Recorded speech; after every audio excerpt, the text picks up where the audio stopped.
Masih bersama saya Adini dan kembali kami sampaikan berita Padang hari ini.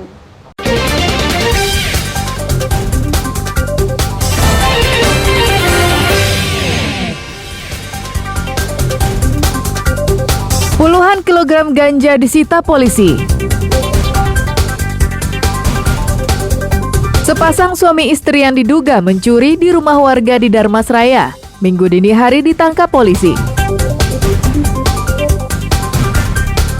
Padang Adios dan BMJ Darmasraya menjadi juara satu putra dan putri kejuaraan bola voli antar klub.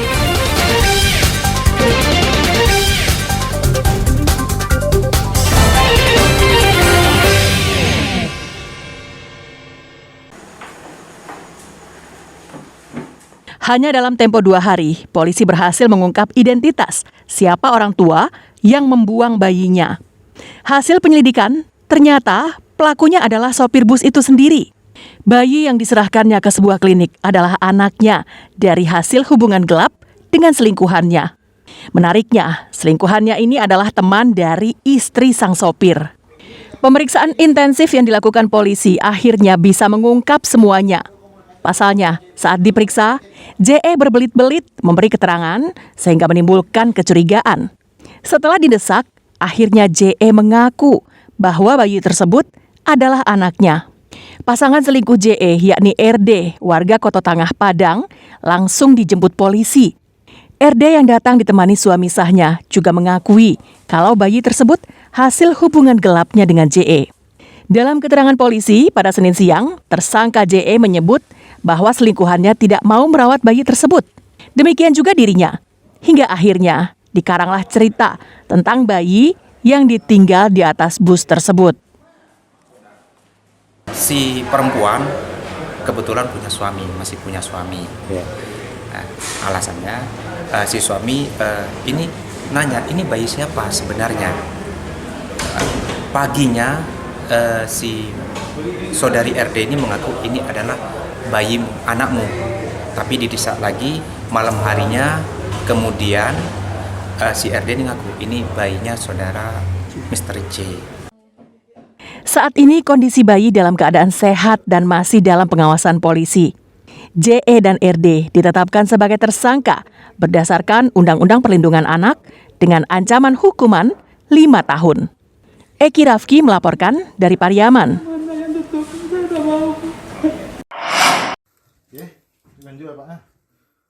Seorang pengedar bernama Mai Hartowi Putra, warga Kota Baru, Kabupaten Solo, Jumat pekan lalu ditangkap polisi karena memiliki narkotika jenis ganja.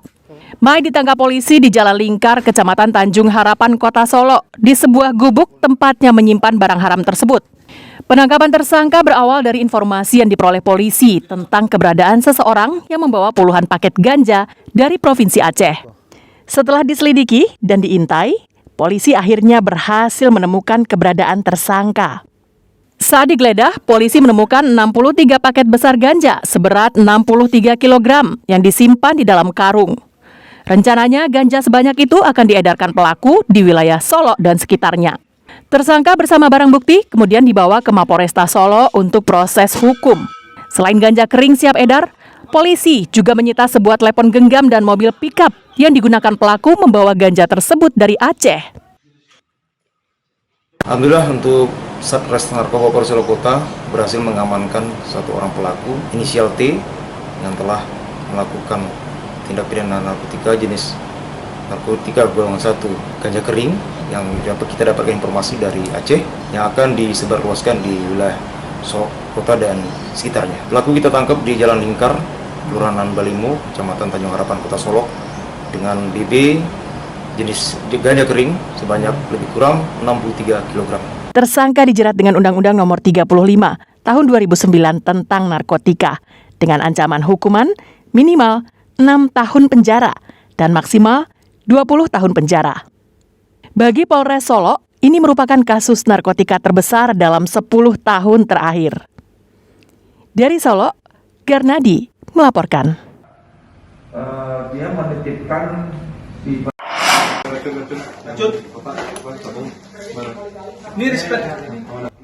Tim gabungan Unit Reskrim Polsek Kota Baru dan anggota Buser Polres Darmasraya Minggu dini hari menggerebek rumah tersangka pencurian di daerah Jorongkoto, Nagari Gunung Medan, Darmasraya. Polisi menggeledah rumah Sariudin untuk mencari barang bukti. Ia tidak sendirian, melainkan berdua dengan istrinya, Yanti Afrida. Modus kejahatannya dengan mengincar rumah warga atau perkantoran yang sepi. Sang istri berperan sebagai pengawas situasi, sedangkan suaminya sebagai eksekutor, mencongkel jendela dan menggasak barang-barang. Sebelum ditangkap, pasangan ini menggasak barang-barang berharga di salah satu kantor pemerintahan di Darmasraya. Aksi ini diketahui warga dan polisi bergerak cepat menangkap pasangan ini. Dari rumah pelaku, polisi menemukan beraneka ragam barang hasil curian, seperti barang-barang elektronik dan kompor gas. Polisi juga menyita 2 buah sepeda motor yang digunakan pelaku saat beraksi. Telah mengamankan 2 orang yang merupakan pasangan suami istri, yaitu suami berinisial S dan istri berinisial YA. Adapun tindak pidana yang mereka lakukan adalah spesialis pencurian pemberatan, yaitu membongkar rumah. Jadi pengungkapan ini berawal dari tindak pidana pencurian yang terjadi di kantor BKKBN Kabupaten Darmasraya. Polisi menjeratnya dengan pasal 363 KUHP dengan ancaman hukuman di atas 5 tahun penjara. Eko Pangestu melaporkan dari Darmasraya. Kita saksikan satu serangan dari Padang Adios. Pertandingan final nomor putra kejuaraan bola voli antar klub FKAN kelima tahun 2022 mempertemukan klub FKAN Padang melawan Padang Adios. Pertandingan dilangsungkan di lapangan Medan Nanbapaneh kantor KAN PAU 9 Kuranji. Babak pertama dan ketiga dimenangkan oleh klub Padang Adios, sedangkan babak kedua dan keempat dimenangkan oleh klub FKAN Padang. Akhirnya dilanjutkan babak penentuan.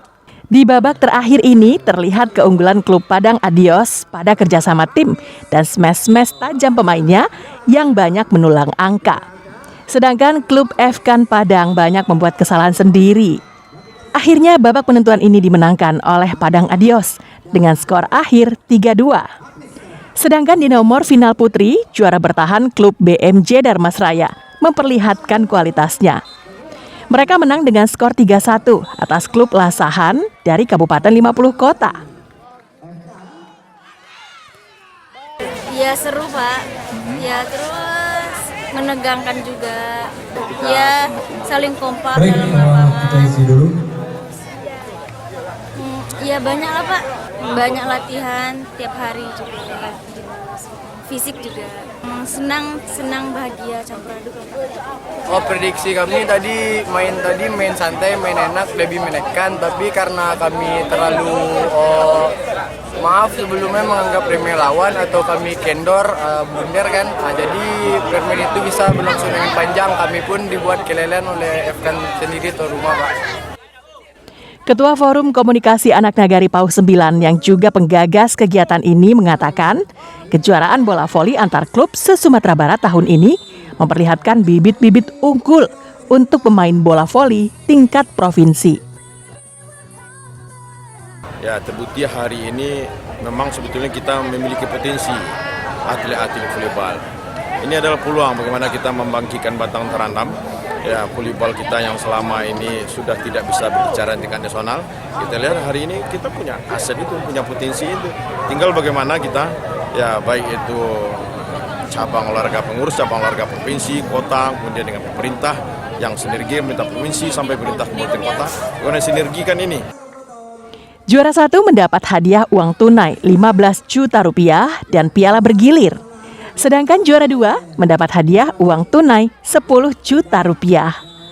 Kejuaraan bola voli antar klub se-Sumatera Barat ini diikuti oleh 30 klub yang terdiri dari 18 klub putra dan 12 klub putri. Ini merupakan ajang tahunan dengan tujuan utama mencari bibit-bibit muda atlet potensial bola voli untuk tingkat provinsi, membela nama Sumatera Barat di tingkat nasional. Laude Juhardio Anse melaporkan dari Padang.